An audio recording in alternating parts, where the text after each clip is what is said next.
Riles. But is it Puerto Rican or is it Yeah. Puerto Rico? It's something new.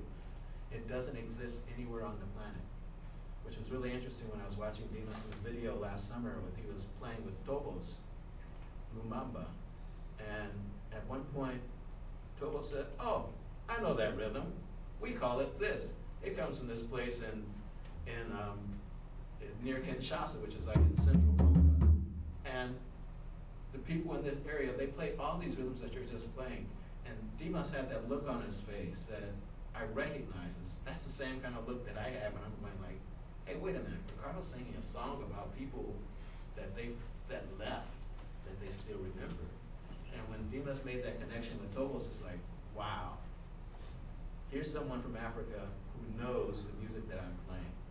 And that's that immediate connection. It's interesting to experience it. The rhythm that he's talking about in Puerto Rico is called Sika, which actually Tobos, who told me that they have 5 official languages and more than 700 dialects just in the Democratic Republic of Congo.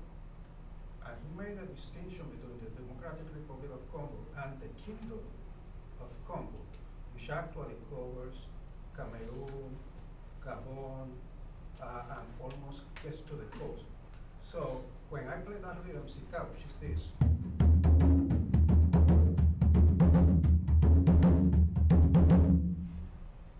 he told me we call that chacho, T-S-H-A-T-H-O, chacho.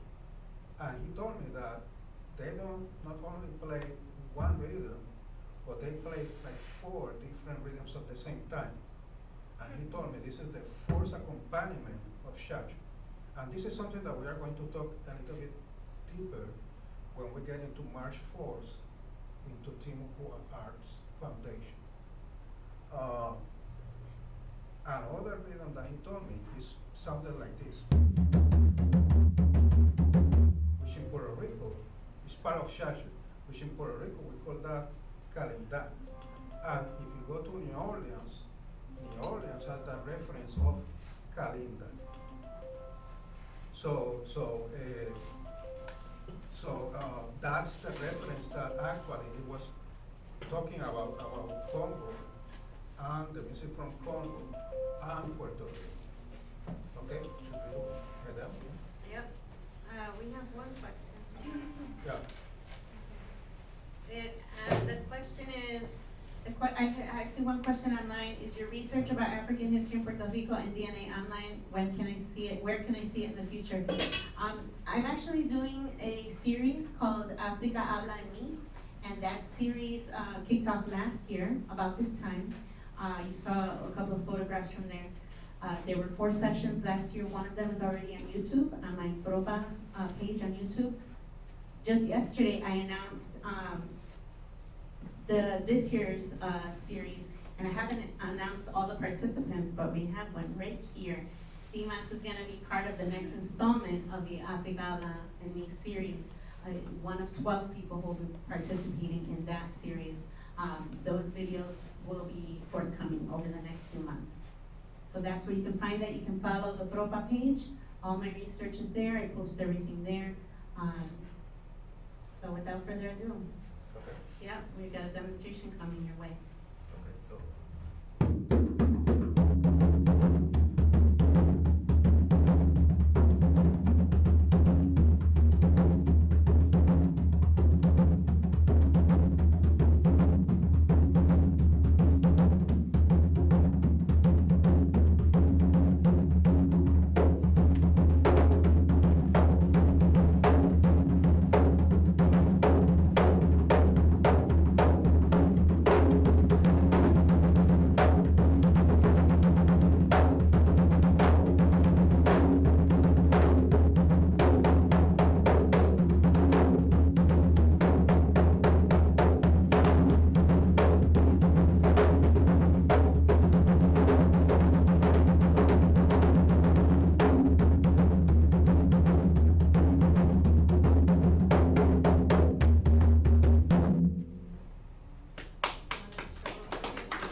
Well, it's basically a demonstration of that rhythm cicada we were talking about, that is similar to the rhythm chacho in Congo.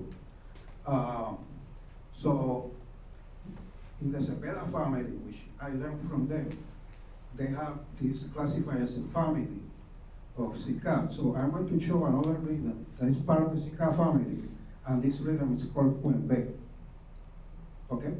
And actually, when I play Quembe, Tobos also play something very similar that we are going to see.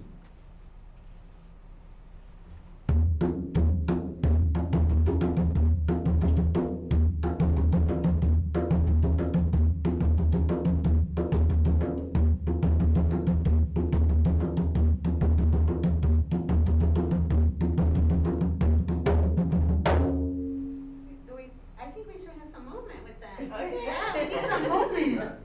Bárbara, okay, Quembe, Bárbara, show us all the different, movements, right?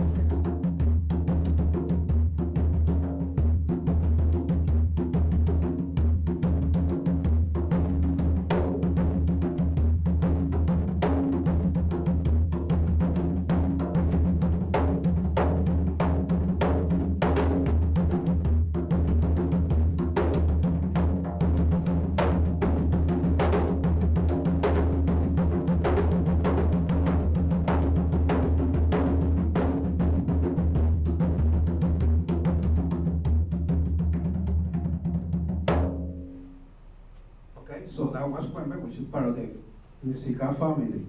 Another one, which is called Yuba, and we played it in the first installment of this series.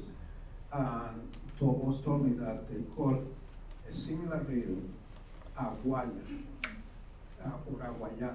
And then he told me that that rhythm in Haiti, when he played to the people from Haitian people, the Haitian people thought, oh, we call that the Congo rhythm. So Congo, Aguaya, in Haiti they call it Congo, in Puerto Rico we call it Yuba, and also if you go to Cuba, Santiago de Cuba, you will see that they have a name, the name Cuba, with very similar rhythms. So the whole Caribbean, New Orleans, all that is interconnected.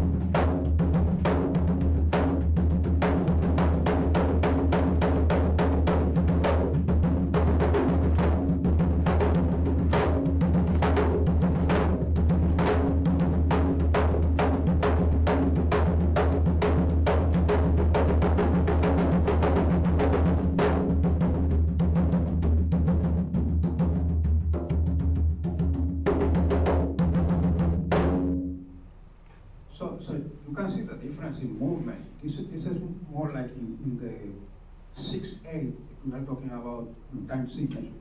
The first one is a 2/4, and this one is a 6/8. The Yuba rhythm. There is another family that is quite different. I'm trying still to figure out where it came from. But I've heard a rhythm from Africa, it's called Macro, which is very similar to this one. Okay, and that information was given to me by a really good friend, Ito Colon. He told me, check Macro, which is basically like a Hollandais backwards. So, let's see Hollandais.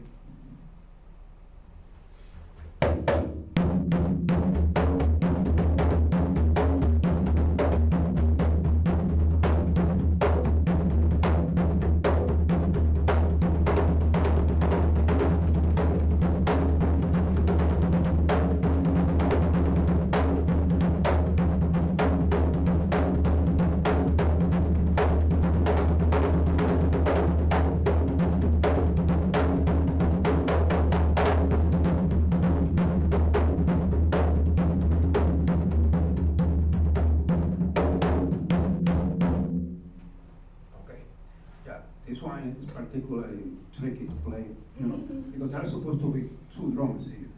One that is doing a rhythm that the dancer dance to, and there is supposed to be another one which I'm doing also is the primo, which is answers all the movement, every movement at the same time that the dancer does, and that's part of the bomba. I have to do it here. So that's part of the tradition. Actually, I spoke to todos and told them that in Congo, they also respond to the dancers. So that's like the main three families that you can see. The Sika family, which also has Kwembe, the Luwa family, and the Hollande family. And Hollande means Dutch, which we think has some relationship with some people that came from other islands, because Puerto Rico had a lot of migration from other islands, like you saw in the case of Ponchinela, which they came from St. Thomas, right? St. Thomas at that time was Danish, like in the 1800s. St. Thomas and St. Croix became actually part of the United States, I believe, in 1917. Any questions?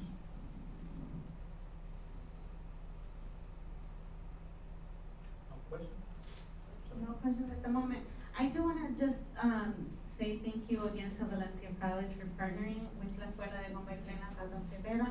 We'd like to thank the Florida Humanities Council for a grant that they provided to make this series possible. Thank you for coming out this afternoon. Thank you for all of you who've been hanging out online. We still got a contingent there online hanging out with us. Are there any questions here? Yeah? What was it like learning how to play the drums?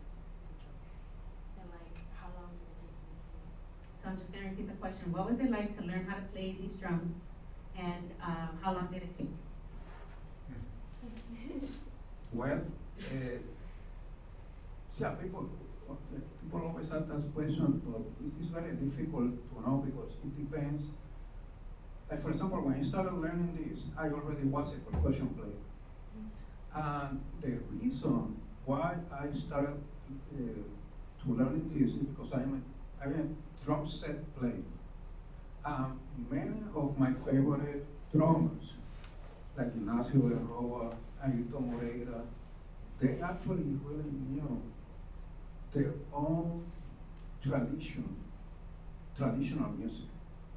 Like in the case of Ailton, Brazilian music, in the case of Ignacio, Cuban music. I figured out, I said, you have to have your own voice to be a drummer, especially jazz drummer. So I said, I better learn those rhythms very well. So I was not getting that information from other people. So at that time, my brother, who's a sax player, David Sanchez, he was playing with Conjunto ABC of Jesus Cepeda in Puerto Rico. So I told David, can you introduce me to Jesus? When I went to speak with Jesus, he told me, oh yeah, sure, come here, come Monday. We rehearse here every Monday. And I was already a percussion player, so it didn't take me long to learn the rhythms. But what was difficult in the beginning, it was the sound, because right now, the instrument that they use, and I brought this instrument on purpose because the construction, you can see, it's a bomba barrel, which they did it from barrels of wine, barrels of rum, whatever. But this construction, which is a cuña or pegs, it's a construction that actually is done back in Africa. So I interviewed two percussion players, one from Nigeria and Togo from Congo. And they was told, they would tell me, oh yeah, this is from this region of Africa that they do it like this technique. So this technique is the same that they use. But now they use what we call cancans, so which is easier to tune. So at that time, since I was playing a really big drum, it was difficult for me because see, you can almost get this down.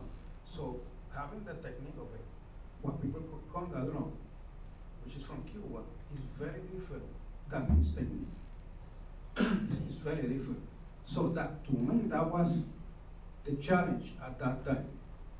So, but I knew how to get the rhythm, but at the beginning I was getting really tired because I was like, oh my God, it's almost get, to, like if you put your hand gets down.